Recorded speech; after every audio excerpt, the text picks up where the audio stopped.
Okey, bismillahirrahmanirrahim. Assalamualaikum warahmatullahi wabarakatuh. Terima kasih kerana masih lagi setia dalam channel Cik Artwork. So pada hari ini cikgu dah seminggu cikgu tak update cikgu punya channel.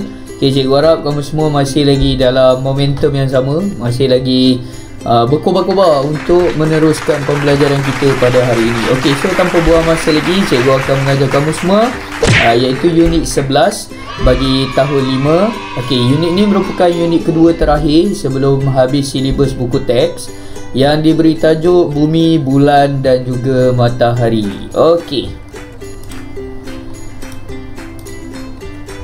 Alright, so dekat sini cikgu ada sediakan 3 gambar rajah, di mana ketiga-tiga gambar rajah tersebut ialah berkaitan dengan kita punya topik kita pada hari ini.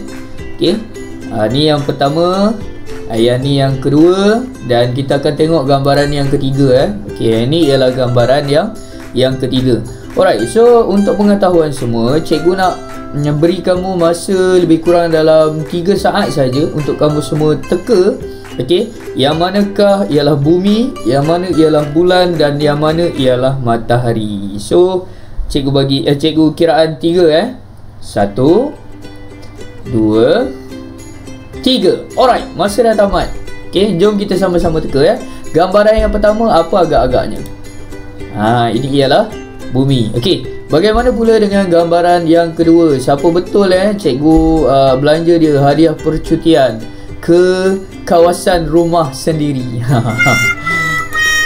Alright, okey, ini ialah gambaran yang kedua iaitu bulan. Okey, gambar rajah yang ketiga ialah ilustrasi berkenaan dengan matahari.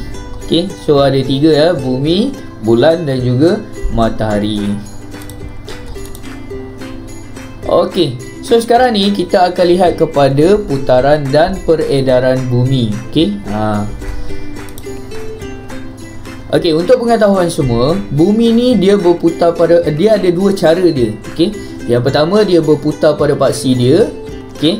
Dan pada masa yang sama juga dia beredar mengikut orbit dia mengelilingi matahari. Kalau ikutkan, semua planet dia ada orbit dia masing-masing, termasuklah bumi. Bumi berada di orbit yang ketiga kedudukannya pada matahari. Okey.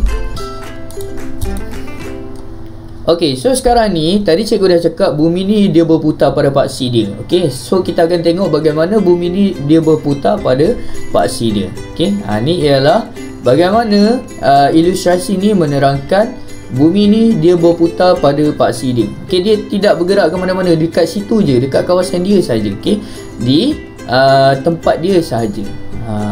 Itu maksudnya dia dekat dia punya putaran bumi pada paksi dia sahaja. Okey, bagaimana pula dengan peredaran bumi? Okey, tadi dia berputar, dia pusing dekat situ saja. Tapi kalau dia beredar, bermaksud dia pun akan berhijrah ke tempat yang lain. Okey, so kalau kita tengok dekat sini, okey, nampak ni? Dia bumi ni dia beredar mengelilingi matahari. Awak nampak Okey, ini matahari, yang ni ialah bumi tersebut. Ilustrasi ni memang ilustrasi yang cikgu ambil dekat internet. Cikgu ambil supaya kamu semua boleh nampak bagaimana peredaran bumi ni berlaku. Okey, yang seterusnya cikgu kembali kepada putaran bumi ni. Okey, putaran bumi ni dia bergerak dari barat ke timur mengikut arah lawan jam. Okey. Sebelum tu eloklah, molek sangat kalau cikgu terangkan tentang arah mata angin, sebab kebanyakan daripada murid dia tidak tahu arah mata angin. Mungkin utara dengan selatan dia akan tahu, tapi barat dengan timur kebanyakan murid akan mengalami masalah. Okey, cara nak ingat dia senang saja. Awak ingat bahasa Tamil. Cikgu ulang lagi sekali bahasa Tamil. Sebab apa cikgu suruh awak ingat bahasa Tamil? Sebab kita mula dengan huruf B, barat. Okey, pergi ke Tamil. Tamil iaitu timur. So senanglah kita nak ingat kan. Okey, utara dengan selatan tak ada masalah. So kita ingat barat dengan timur. Okey, untuk timur laut, barat daya dan tenggara ni ialah yang lagi advance, okey, yang lagi terkehadapan. Okey, sebagai pengetahuan umum bolehlah kita tambah ilmu tapi untuk dalam silibus bagi tahun 5 ni tidak dititik beratkan. Cumanya kita perlu tahu mana arah mata angin utara, selatan, barat dan juga timur. Jadi cikgu ulang lagi sekali putaran bumi ni dia bergerak daripada barat kepada timur. Okey, barat dan timur. Alright. So sekarang ni cikgu gunakan ilustrasi gambaran yang sama seperti yang cikgu pakai di awal tadi. Okey, di mana cikgu menerangkan tentang bumi beredar mengelilingi matahari. Dekat sini cikgu ada sediakan juga arah mata angin dekat sini. Okey. Kalau kita tengok sini ialah barat. Okey, dia akan pergi, bumi ni akan berputar ke arah lawan jam. Okey, dia akan pergi kepada timur. Okey, nampak barat dia pergi ke timur. Dia akan berpusing Okey. Maksud dia arah lawan jam, kalau kita tengok dekat ilustrasi ni, nampak tak? Dia berputar ataupun berpusing mengikut arah yang bertentangan. Okey, kalau ikutkan arah ikut jam, dia akan pusing elok je sama macam biasa Tetapi putaran dan peredaran bumi ni dia mengikut arah lawan jam, di mana daripada barat ke timur. Okey. Alright. So daripada putaran bumi tu tadi, okey, cikgu nak terangkan lagi sekali.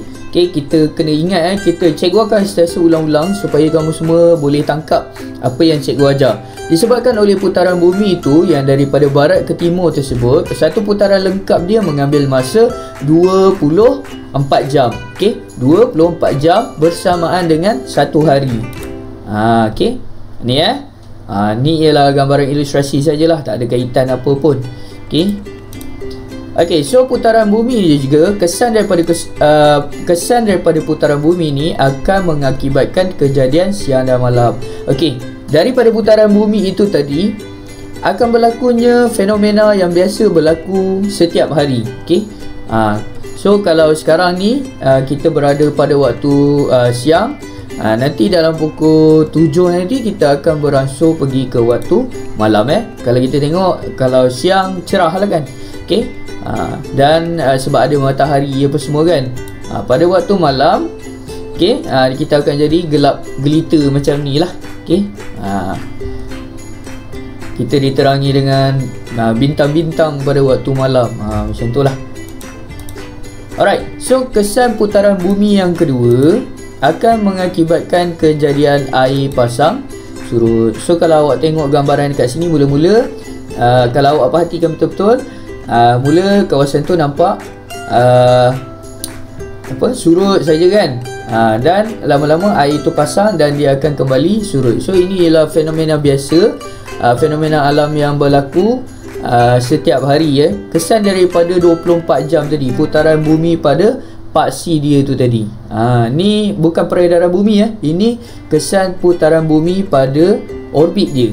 Okey, pada paksi dia. Bukan pada orbit, kesan putaran bumi pada paksi dia.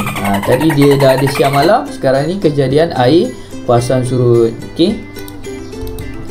Yang seterusnya, kesan putaran bumi ialah perubahan arah dan panjang bayang-bayang. Ini benda yang biasa Okey. Kalau awak tengok, ada 3 gambar ajar dekat sini yang cikgu ambil dekat pencarian Google. Okey, di mana gambaran ni cikgu rasa sangat baik sebab dia menerangkan tentang perubahan arah dan panjang bayang-bayang tersebut. So kalau kita tengok dekat sini, okey, ni daripada matahari ni dekat kawasan barat okey.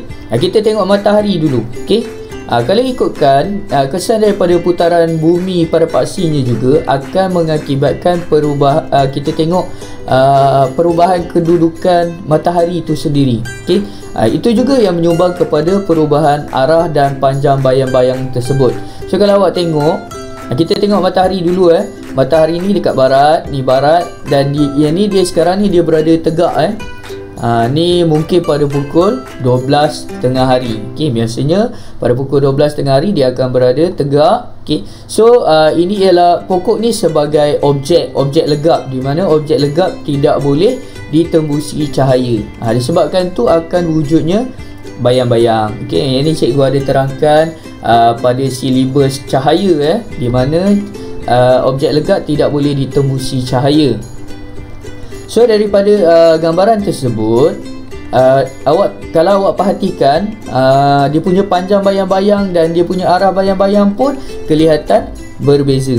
Kalau awak tengok yang ni, gambaran yang ni, awak tengok yang ni pendek je dia punya panjang bayang-bayang dia. Okey, kalau kita compare dengan yang dekat sini, dia punya arah dia pun lain dan panjang bayang-bayang dia pun lebih panjang lah berbanding yang dekat sini. Okey, jelas So itu ialah kesan putaran bumi pada paksi dia. Okey, cikgu ulang lagi sekali. Kita ada kejadian siang malam, okey, air pasang surut, perubahan arah dan panjang bayang-bayang serta kedudukan matahari yang kelihatan berbeza-beza dekat sini Alright. So tadi kita dah faham tentang kesan putaran bumi pada paksinya. Sekarang ni kita tengok peredaran bumi pula. Bagaimana peredaran bumi ni mempengaruhi fenomena alam yang berada di sekeliling kita sepanjang tahun Okey, peredaran bumi ni dia mengelilingi matahari daripada arah barat ke timur. Sama saja tadi, macam tadi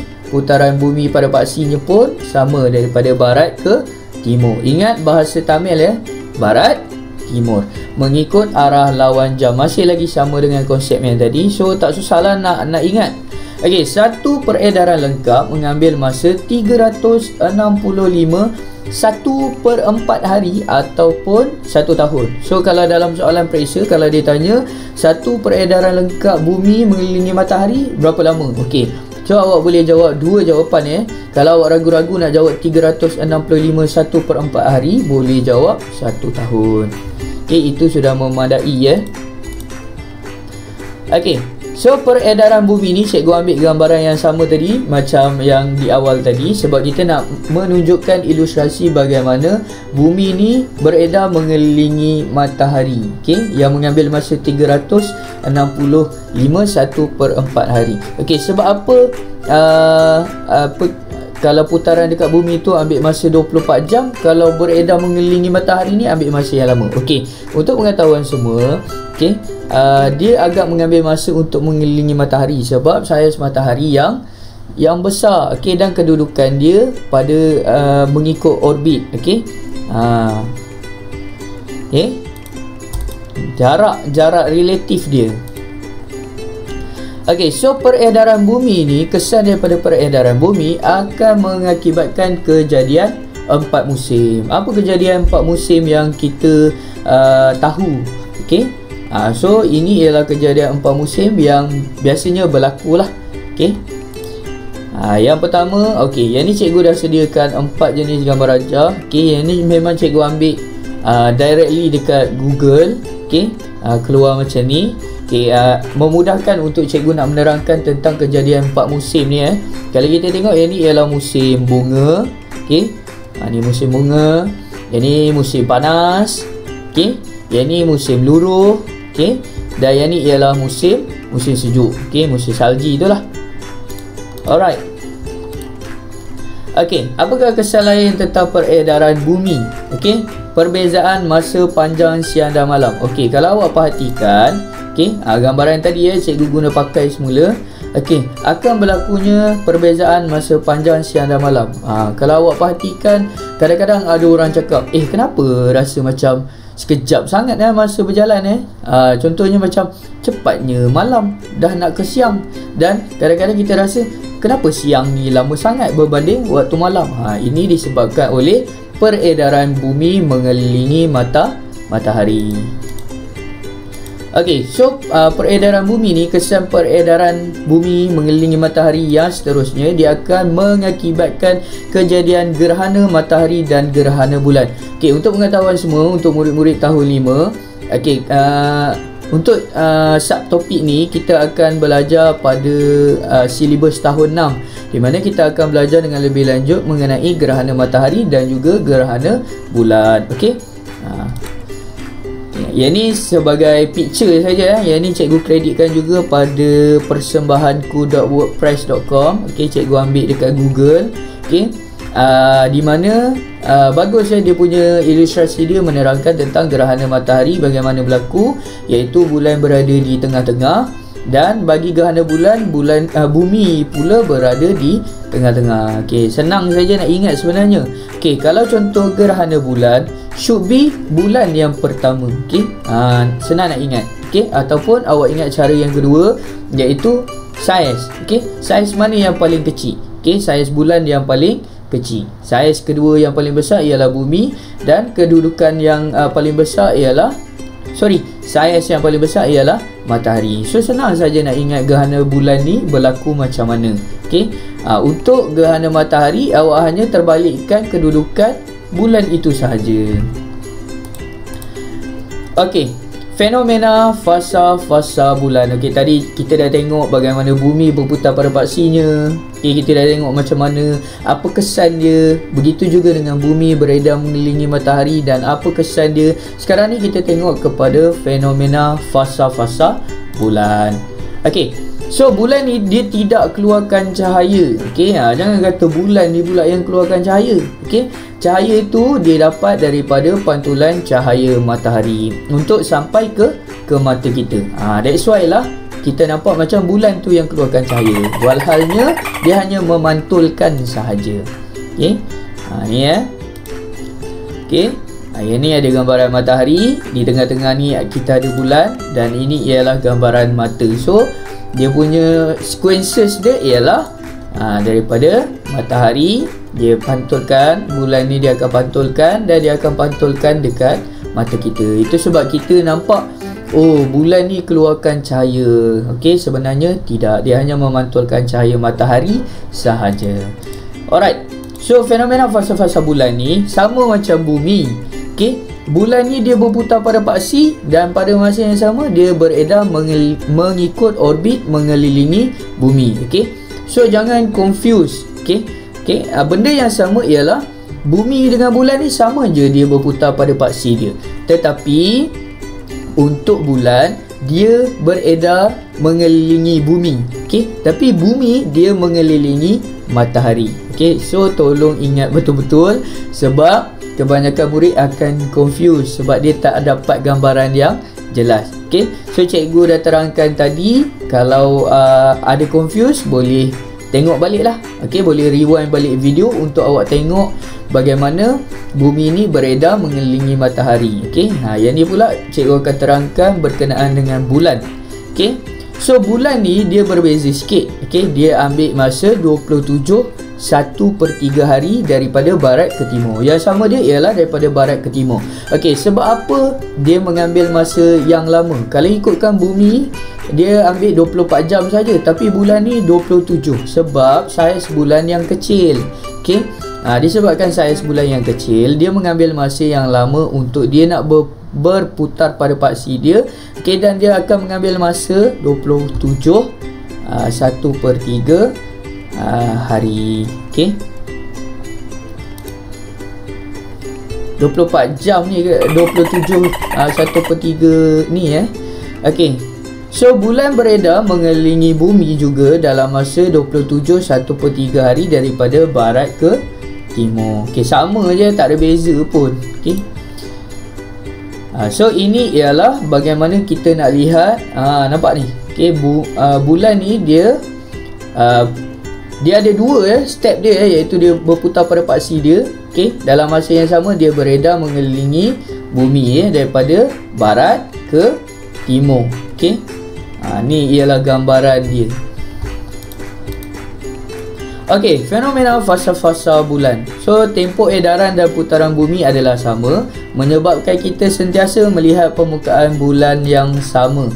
So bentuk-bentuk bulan yang berbeza dikenali sebagai fasa bulan. Okey, cikgu nak tunjukkan balik Ni cikgu rewindkan balik. Okey, So kalau awak perhatikan dekat sini, awak nampak tak bulan ni dia beredar mengelilingi bumi. Okey, disebabkan kejadian ini berlaku, maka akan mengakibatkan fenomena fasa-fasa bulan. Sebab apa? Ada bulan yang kena cahaya matahari, ada bulan yang tidak kena cahaya matahari. Okey, bermaksud dia telah dilindungi oleh bumi. Okey, bumi ni legap, okey, dan dia tidak boleh ditembusi dengan cahaya. So apabila bulan berada di sini, so dia tidak akan dapat cahaya matahari tersebut sebab dilindungi oleh bumi. Okey. Okey. So itulah sebab berlakunya bentuk-bentuk bulan yang berbeza ni yang dikenali sebagai fasa bulan. Okey. So kalau kita tengok dekat sini, okey, kalau dia dah beredar mengelilingi bumi tersebut, so dia akan bertukar-tukar dia punya bentuk dia. Okey. Okey, so cikgu ambil gambaran yang sama lagi supaya kamu semua boleh nampak. Okey, semasa bulan ni mengelilingi bumi, kedudukan bulan berubah dengan masa. Ini menyebabkan fasa bulan. Okey, yang pertama sekali, bahagian permukaan bulan yang gelap menghadap bumi disebut anak bulan. So, yang paling dekat dengan yang gelap tu, yang menghadap bumi, sebut sebagai anak bulan. So cikgu gelapkan sikit lah ilustrasi ni. Kalau ikutkan gambaran ini ilustrasi yang cerah lah. Okay, so cikgu gelapkan dia supaya kita nampak yang ni ialah fasa anak bulan. Okay, yang ni di tengah-tengah ni Okay, kenyang cikgu. Alright, so yang seterusnya, fenomena fasa-fasa bulan yang seterusnya iaitu sebahagian kecil permukaan bulan yang disinari menghadap bumi disebut sebagai bulan sabit. Okey, di mana agak-agaknya bulan sabit? Okey, cikgu kira dalam 5. Okey, awak cuba teka yang mana ialah bulan sabit. 1 2 3 4 5. Okey, siapa betul? Okey, suruh mak ayah dia belanja makan McD ya. Alright. Okey, so yang ni dekat bahagian penjuru ni ada ni yang ni ialah kategori bulan sabit. Okey, yang seterusnya ialah separuh bahagian permukaan bulan yang terang menghadap bumi disebut bulan separa. Okey, di manakah bulan separa tersebut?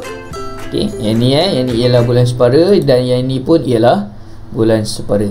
So ada dua Okey. Okey, fenomena fasa bulan yang seterusnya, keseluruhan bahagian permukaan bulan yang disinari menghadap bumi disebut bulan purnama. Okey, ini Okey, mesti awak akan tanya, cikgu sama je dengan gambar tadi? Okey, kalau awak perhatikan, cikgu dah cakap tadi, okey, gambar tersebut cikgu gelapkan sikit. Bulan purnama ni ialah bulan yang cerah. Okey, so yang ni dia cerah lah. So kalau kita nak compare, awak boleh compare balik. Okey, awak tengok balik, awak rewind balik video ni. Okey, dan awak akan tengok dia punya warna dia yang ni kelihatan lebih cerah berbanding gambar rajah yang tadi lah. Okey, so fenomena fasa-fasa bulan, so ada dekat sini. Okey, cikgu terangkan yang ni secara keseluruhannya dia akan jadi macam ni lah. Okey, ni matahari, okey, yang ni bumi, okey, dan yang ni ialah bulan. Okey, bulan yang beredar mengelilingi orbit dia. Okey, dia mengelilingi bulan yang beredar mengelilingi bumi mengikut orbit dia. Okey, so kalau dekat sini ini matahari. Okey, yang ni ialah fasa bulan iaitu anak bulan Okey, anak bulan sabit. Okey, kalau atas ni bulan sabit, bawah ni pun bulan sabit. Okey, yang ni ialah bulan separa. Okey, atas ni bulan separa, bawah ni pun sama bulan separa. So senang saja nak ingat, tak susah mana pun. Okey, yang ini ialah bulan hampir purnama. Kalau atas ni bulan hampir purnama, yang di bawah ni pun sama bulan hampir purnama. Okey, dan ini ialah bulan purnama. Sebabkan apa yang ni ialah bulan purnama? Sebabkan ini ialah bulan hampir purnama. Okey, tak logik lah kalau sini bulan sabit tiba-tiba dah jadi bulan purnama. Okey, so yang ni ialah bulan hampir purnama. Yang atas, yang ni dengan yang ni ialah bulan hampir purnama, yang ni ialah bulan purnama. Okey. Mungkin ada yang bertanya, cikgu kenapa yang ni ialah bulan purnama sedangkan bumi ini dah menutup cahaya daripada cahaya matahari ni untuk sampai dekat kawasan sini. Okey, disebabkan apa? Disebabkan oleh dia beredar mengikut arah lawan jam. Okey, so arah lawan jam ialah macam mana? Okey, dia bukan macam ni. Dia akan daripada sini, dia akan pergi turun, dia pergi ke sini. Nampak tak? Okey, daripada sini dia akan pusing ke sini, okey, dan akan berpusing ke sini balik. Okey, kalau contoh sini ialah bulan, awak letak sini ialah kalau sini ialah bulan purnama, kalau dah sampai sini dia dah jadi gelap. Dia dah bukan jadi bulan purnama, dia dah jadi anak bulan. So tak logik lah dekat situ. Okey, cikgu harap kamu boleh faham ya. Jangan pening-pening untuk faham tentang fasa bulan. Okey, secara ringkasnya cikgu ulang balik. Okey, kalau sini ialah bulan hampir purnama, mesti dekat sini ialah bulan purnama. Sebab dia dah hampir purnama, mesti seterusnya ialah langkah iaitu fasa bulan purnama. So sebab yang kedua ialah dia beredar mengikut arah lawan jam. Okey, dia akan daripada sini, okey, ke sini, dan dia akan pergi ke matahari ni balik. So dia akan dapatlah okey cahaya matahari tersebut. Okey, cikgu harap kamu semua faham ya. Okey, so takwim yang kita gunakan ialah takwim Masihi yang menunjukkan kedudukan bumi semasa edarannya mengelilingi matahari. Okey, takwim yang dibina berdasarkan fasa bulan dikenali sebagai takwim kamari. Okey, jangan pening-pening. Okey, takwim kamari ni tak susah mana pun. Okey, so yang ni ialah gambaran mengenai takwim kamari, di mana fasa bulan yang berlaku pada hari yang pertama, yang kedua ialah anak bulan. Yang ketiga, keempat, kelima dan keenam iaitu fasa bulan sabit. 7, 8, 9 dan 10 iaitu 4 hari ya dekat sini ya. Ni 2 hari, ni 4 hari, ni 4 hari bulan separa. Okey, 11, 12 dan 13 ni okey, iaitu berlaku bulan hampir purnama. Okey, yang ni berlakunya 3 hari, yang ni pula 3 hari juga, 14, 15 dan 15 iaitu bulan purnama. Okey, 17 sampai 20 iaitu bulan hampir purnama. 21 sampai 24 iaitu bulan separa. 25 sampai 28 iaitu bulan sabit. 29 hingga 30 iaitu anak bulan. Okey, mungkin antara kamu semua rasa gusar. Okey, sebab apa? Sebab susah nak ingat tentang hari kamari dan fasa bulan. Okey, cikgu akan tunjukkan bagaimana cara kamu nak ingat benda ni hanya dengan menggunakan teknik yang mudah saja. Okey, cikgu akan tunjukkan langkah bagaimana nak ingat pada nanti. Okey, awak hanya perlu lihat dan cikgu rasa dalam 2-3 saat saja awak boleh faham, awak boleh tangkap okey bagaimana nak tentukan hari kamari berserta dengan fasa bulan yang berlaku pada tarikh-tarikh tertentu dan pada bila dia akan kembali kepada fasa anak bulan. Okey, so jom kita sama-sama tengok Okay, sekarang ni kita nak sambung tentang pembelajaran kita yang tadi di mana kita nak tengok bagaimana hari dan fasa bulan yang berlaku Okey, tadi ada diterangkan tentang takwim kamari. Okey, yang ni cikgu akan tulis, yang ni ialah takwim kamari.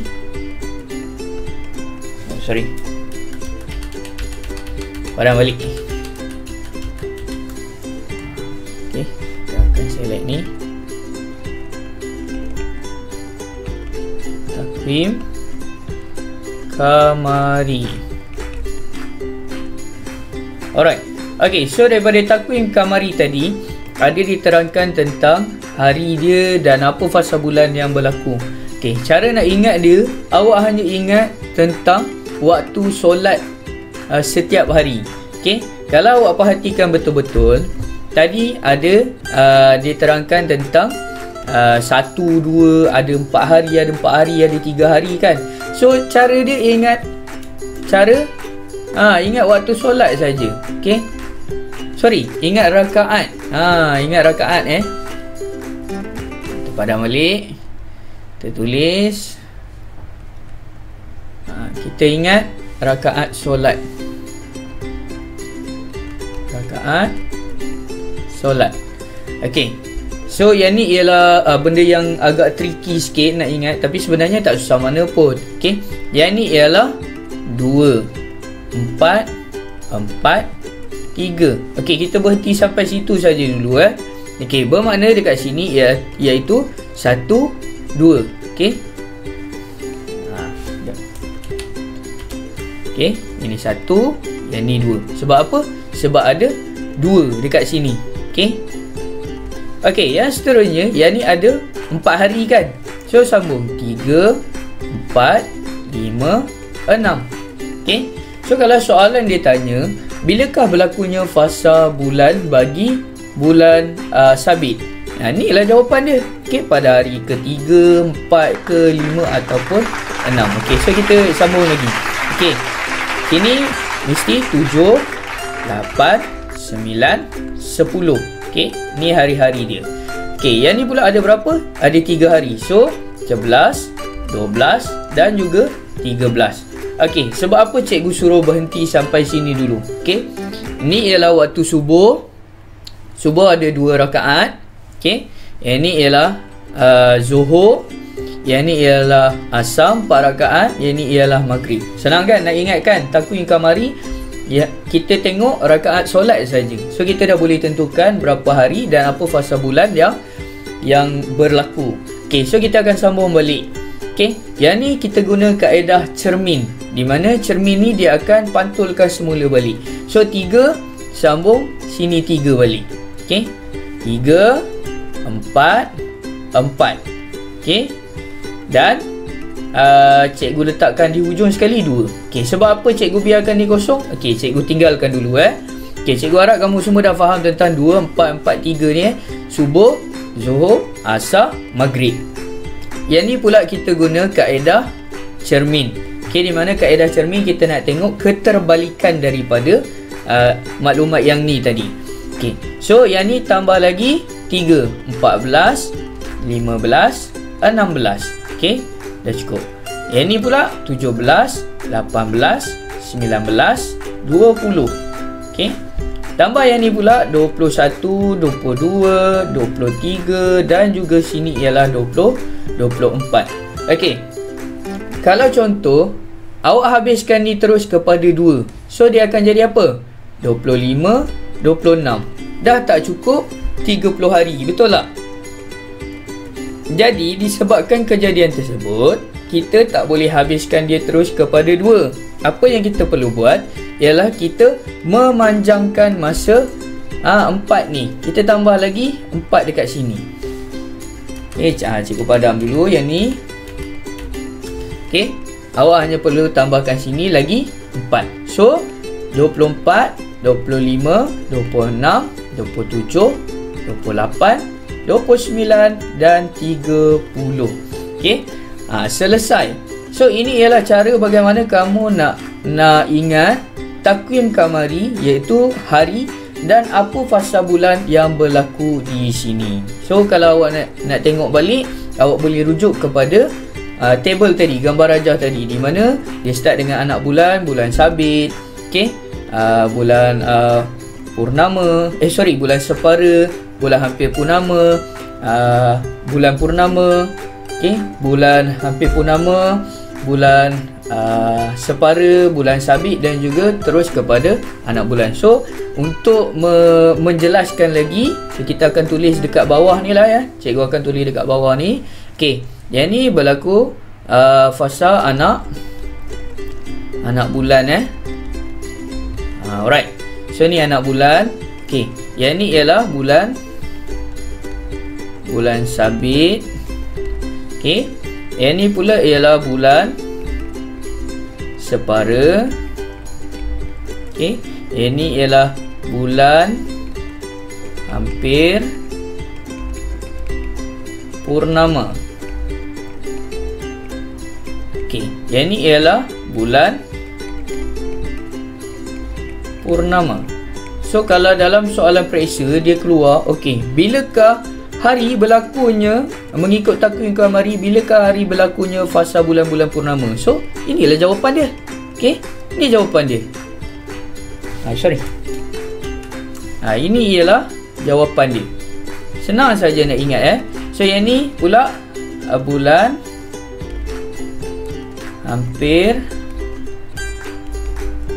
purnama. Yang ni ialah bulan separa.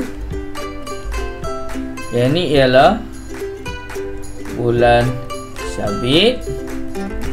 Yang ni yang terakhir iaitu anak bulan.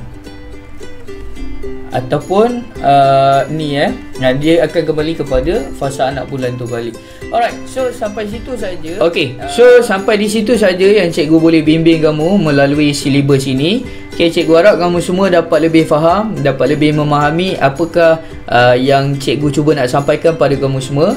Kalau kamu masih lagi kurang faham, kamu semua boleh ulang semula tayangan video sampai kamu betul-betul faham, kerana pada silibus ini akan dibawa pada silibus tahun 6, di mana kamu akan mempelajari mengenai tentang gerhana bulan dan juga gerhana matahari. Okey, sampai bertemu lagi dalam channel cikgu pada episod yang akan datang. So, Assalamualaikum. Bye.